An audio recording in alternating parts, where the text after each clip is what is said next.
सबका स्वागत है चैनल मावी एमसीक्यू क्लासेस पर। इस चैनल पर आपको 9th और 10th क्लास के सब्जेक्ट सोशल साइंस तथा 11th और 12th क्लास के सब्जेक्ट सोशियोलॉजी के सभी लेसन्स के एमसीक्यू के वीडियो प्राप्त होते हैं। ये सभी एनसीईआरटी के सिलेबस पर आधारित है और चैनल पर अपलोड किए जा चुके हैं। अब इस चैनल पर सोशियोलॉजी 12th क्लास के छात्रों के लिए लेसन वाइज शॉर्ट व लॉन्ग क्वेश्चन आंसर भी शुरू किए जा चुके हैं। आप सेकेंड लेसन और थर्ड लेसन के शॉर्ट व लॉन्ग जो इम्पोर्टेंट हैं वो आप देख चुके हो। आज चैप्टर नंबर 5 सामाजिक विषमता एवं बहिष्कार के स्वरूप के 2 अंक के महत्वपूर्ण प्रश्न आपको करवाए जा रहे हैं। तो आज देखेंगे लेसन नंबर 5 सामाजिक विषमता एवं बहिष्कार के स्वरूप के 2 अंक के महत्वपूर्ण प्रश्न उत्तर। तो चलिए जल्दी से चैनल को सब्सक्राइब कर लीजिए अगर अभी तक आपने चैनल को सब्सक्राइब नहीं किया है। आइए शुरू करते हैं। प्रश्न नंबर 1 देखिए, सामाजिक बहिष्कार क्या है? सामाजिक बहिष्कार वे तौर तरीके हैं जिनके द्वारा किसी व्यक्ति या समूह को समाज में पूरी तरह घुलने मिलने से रोका जाता है या उन्हें पृथक रखा जाता है। और यह जो है समाज में जितने भी जो अनुसूचित जातियां हैं, अनुसूचित जनजातियां हैं, महिलाएं हैं, उनके साथ इस प्रकार का व्यवहार किया जाता है। यह उन सभी कारकों पर ध्यान दिलाता है जो व्यक्ति या समूह को उन अवसरों से वंचित करते हैं जो अधिकांश जनसंख्या के लिए खुले होते हैं। और मुख्य बात इसमें यह है कि जो सामाजिक बहिष्कार है वो व्यक्ति या समूह की इच्छा के विपरीत होता है। कोई भी व्यक्ति जो है समाज से वंचित, समाज के अवसरों से वंचित नहीं होना चाहता, उन सुविधाओं से वंचित नहीं होना चाहता जो बाकी सभी लोगों को प्राप्त होती हैं। प्रश्न नंबर 2 देखिए, पूर्वाग्रह से आप क्या समझते हैं? पूर्वाग्रह इनकी पूर्व कल्पित विचार या धारणा। इसका देखिए एग्जैक्ट क्या है? एक समूह के सदस्यों द्वारा दूसरे समूह के बारे में पूर्व कल्पित विचार या धारणा। इस शब्द का अर्थ होता है पूर्व निर्णय या धारणा जो बिना विषय को समझे और बिना तथ्यों की जांच परख किए शुरू में ही बना ली जाती है। व्यक्ति के पूर्वाग्रह सुनी सुनाई बात पर आधारित होते हैं और ये सबूत और साक्ष्यों पर बिल्कुल आधारित नहीं होते। पूर्वाग्रह इतने सुदृढ़ होते हैं, इतने मजबूत होते हैं कि व्यक्ति सत्य जान लेने के बाद भी इन्हें छोड़ना नहीं चाहता। विभिन्न समुदायों के लोगों के द्वारा अन्य समुदायों के बारे में इस प्रकार के विचार बना लिए जाते हैं और वो उन्हें छोड़ना नहीं चाहते। जैसे हम सुनी सुनाई बातों के आधार पर किसी व्यक्ति के बारे में विचार बना लेते हैं, लेकिन अगर हम वास्तव में उस व्यक्ति को जानना चाहते हैं तो हम अपने अनुभवों के आधार पर ही उसे जान पाएंगे, ना कि 4 लोगों ने कह दिया कि नहीं भाई वो अच्छा नहीं है, उसका व्यवहार अच्छा नहीं है। लेकिन एक्चुअल में हमें कब पता चलेगा? जब हमारा उसका आमना सामना होगा, हमारे साथ उसका व्यवहार होगा, उसके आधार पर हम तय कर पाएंगे कि ये अच्छा है या बुरा है।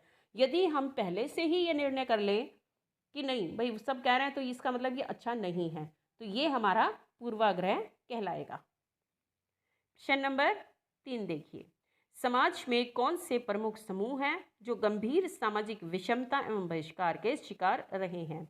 इन्हें समाज में वंचित समूह भी कहा जाता है और इन सभी समूहों का समाज में इन्हें विभिन्न जो हैं सुविधाओं से वंचित रखा गया है। जो भी ये समूह है सारे शोषण के शिकार रहे हैं। और ये कौन कौन से समूह हैं? पहला है अनुसूचित जातियाँ, जिसे शेड्यूल्ड कास्ट या एससी कहा जाता है, अनुसूचित जनजातियाँ, शेड्यूल्ड ट्राइब्स एसटी, अन्य पिछड़ा वर्ग, अदर बैकवर्ड क्लास ओबीसी, महिलाएं और अन्यथा सक्षम लोग, ये सभी वंचित समूह हैं या सामाजिक विषमता एवं बहिष्कार के शिकार रहे हैं। अर्थात समाज में इनके साथ कभी भी पूरी तरह से अच्छा व्यवहार नहीं हुआ है। इन्हें अनेक सुविधाओं से वंचित रखा गया, इनके ऊपर अनेक प्रकार की पाबंदियां लगाई गई और उन पाबंदियों को तोड़ने पर अनेक प्रकार के दंड इनके लिए दिए गए हैं। प्रश्न नंबर 4 देखिए, निर्योग्यता का क्या अभिप्राय है? तो निर्योग्यता जिस काम को करने के व्यक्ति योग्य नहीं है, अर्थात उस पर पाबंदी लगा दी जाती है, तो हम इसे कहते हैं निर्योग्यता। प्राचीन समय में जाति प्रथा व्याप्त थी, प्राचीन समय से जाति प्रथा व्याप्त है और समाज में जो पूरा समाज है वो उच्च और निम्न जातियों में विभाजित था पहले। आजकल अब बहुत कुछ जो है परिवर्तित हो चुका है। उच्च जातियों द्वारा निम्न जातियों पर बहुत सी पाबंदियां लगा दी जाती थी और इन पाबंदियों को ही निर्योग्यता कहा जाता था। निर्योग्यताएं भी कई प्रकार की होती थी, जैसे सामाजिक, आर्थिक, धार्मिक इत्यादि। और धार्मिक जैसे निर्योग्यता की भाई जो ग्रंथ पढ़ने की मनाही थी, मंदिरों में प्रवेश की मनाही थी, या फिर जैसे जो सामाजिक निर्योग्यताएं हैं भाई शिक्षा ग्रहण करने पर प्रतिबंध लगा दिया है, या जैसे उच्च जातियों के कुओं से पानी नहीं भर सकते थे, इस प्रकार के प्रतिबंध इनके ऊपर लगा दिए जाते थे। और अगर ये प्रतिबंधों को तोड़ते थे तो इन्हें विभिन्न प्रकार के कठोर दंड प्रदान किए जाते थे। क्वेश्चन नंबर 5, अस्पृश्यता अथवा छुआछूत क्या है, इसके कौन कौन से आयाम हैं? छुआछूत जाति व्यवस्था का अत्यंत घृणित एवं दूषित पहलू है। जो जातियां धार्मिक एवं कर्मकांडीय दृष्टि से अशुद्ध मानी जाती थी और जिनके छूने मात्र से उच्च जातियां अपवित्र और अशुद्ध हो जाती थी और उन्हें शुद्ध होने के लिए विशेष शुद्धिकरण क्रिया करनी पड़ती थी, यानी कि वो उनको स्पर्श कर दिया तो वो मैली हो गई, गंदी हो गई, अपवित्र हो गई, और उनको पवित्र होने के लिए कोई ना कोई जो है शुद्धिकरण की क्रिया करनी पड़ेगी, दोबारा स्नान करना पड़ेगा या गंगा जल से लगना पड़ेगा या इस तरह का कोई भी और उपक्रम करके वो अपने आप को शुद्ध मान लेती थी।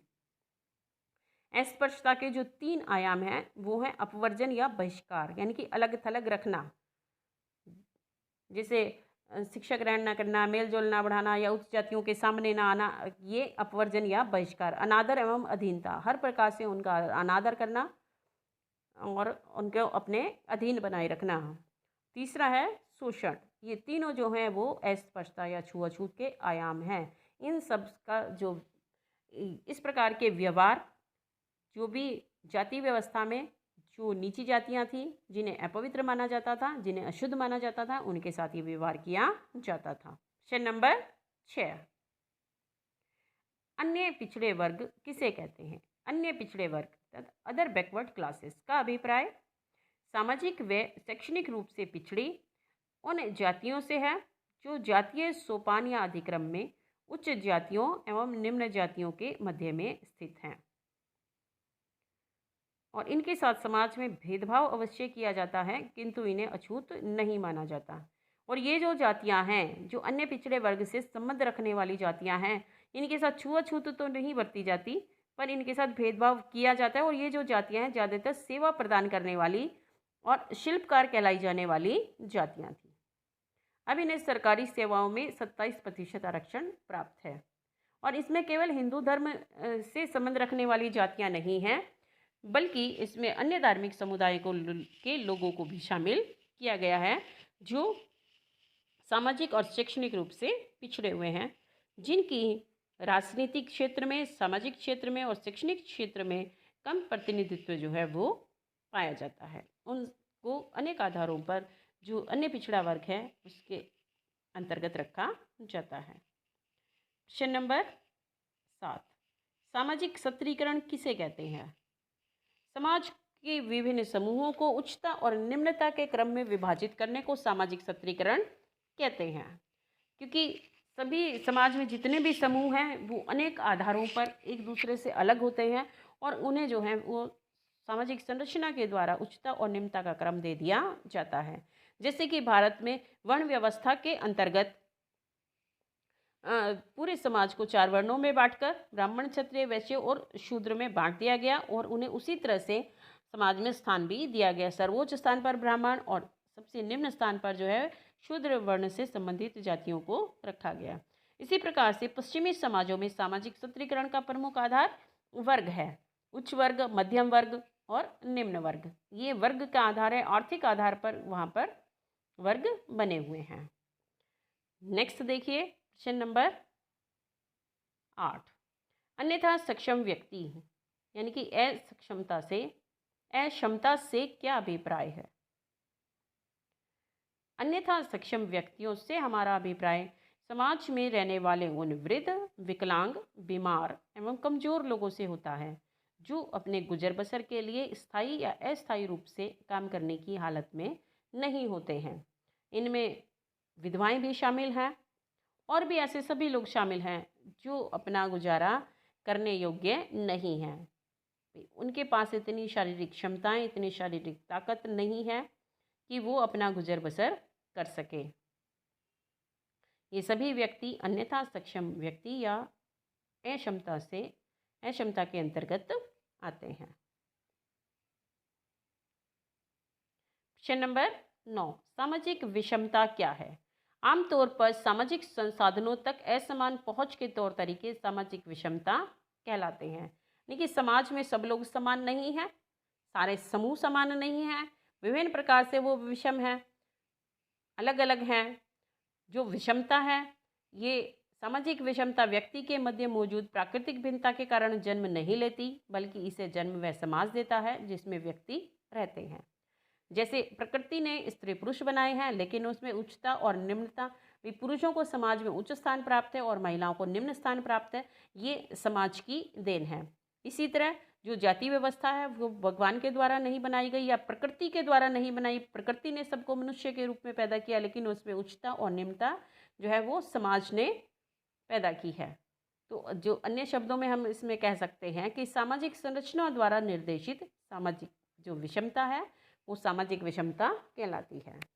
तो संरचना में ही कुछ इस प्रकार से समाज की संरचना कर दी गई है कि उसमें विषमता उत्पन्न हो गई है। ये समाज के द्वारा की गई है, ना कि प्रकृति के द्वारा, इसीलिए इसे सामाजिक विषमता कहा जाता है। क्वेश्चन नंबर 10, क्षतिपूर्ति विभेद नीति का क्या अर्थ है? क्षतिपूर्ति, भाई किसी का कोई नुकसान हुआ है तो उसकी जो है पूर्ति करनी है। क्षतिपूर्ति विभेद का मतलब अलग, नीति। क्षतिपूर्ति विभेद नीति, अलग से कुछ उपबंध करके क्षति की पूर्ति करना। क्या है ये देखते हैं। हर एक समाज में कुछ वंचित समूह होते हैं। हमने ऊपर पढ़ा है वंचित समूह, SC, ST, OBC, महिलाएं। जब इन वंचित समूहों को समान अवसर उपलब्ध करवाने के लिए उनके लिए विशेष अतिरिक्त अवसरों का प्रावधान किया जाए तो इस नीति को क्षतिपूर्ति विभेद नीति कहा जाता है। उदाहरण के लिए भारत में वंचित समूहों के लिए आरक्षण रखा गया है ताकि वो अन्य समूहों के बराबर आ सकें और जो है उन्हें समान अवसर उपलब्ध हो सके। जैसे SC के लिए सरकारी नौकरियों में 15% आरक्षण, ST जो शेड्यूल ट्राइब्स हैं उनके लिए 7.5% आरक्षण, OBC जो हैं अदर बैकवर्ड क्लासेस उनके लिए 27% आरक्षण, और महिलाओं को भी अधिकतर जो है नौकरियों में और अन्य स्थानों पर 33% आरक्षण प्रदान किया जाता है। क्वेश्चन नंबर 11 देखिए, 1850 के जाति निर्योग्यता निवारण अधिनियम में क्या व्यवस्था की गई है?